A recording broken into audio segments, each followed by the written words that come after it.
約伯記第2章。又有一天，神的眾子來侍立在耶和華面前，撒旦也來在其中。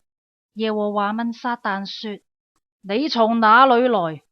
撒旦回答說：我從地上走來走去，往返而來。耶和華問撒旦說：你曾用心察看我的僕人約伯沒有？地上再沒有人像他完全正直，敬畏神，遠離惡事。你雖激動我攻擊他，無故地毀滅他，他仍然持守他的純正。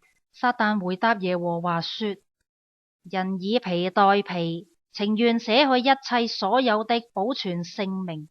你且伸手傷他的骨頭和他的肉，他必當面棄掉你。耶和華對撒旦說：他在你手中，只要存留他的性命。於是撒旦從耶和華面前退去，擊打約伯，使他從腳掌到頭頂長毒瘡。約伯就坐在爐灰中，拿瓦片刮身體。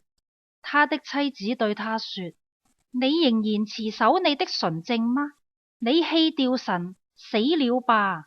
約伯卻對他說：你說話像愚頑的婦人一樣。唉，難道我從神手裏得福，也不受禍嗎？在這一切的事上，約伯並不以口犯罪。約伯的3個朋友，提幔人以利法、書亞人比勒達、拿瑪人瑣法，聽說有這一切的災禍臨到他身上，各人就從本處約會同來，為他悲傷，安慰他。他們遠遠地舉目觀看，認不出他來，就放聲大哭。各人撕裂外袍，把塵土向天揚起來，落在自己的頭上。他們就同他7天7夜坐在地上，一個人也不向他說句話，因為他極其痛苦。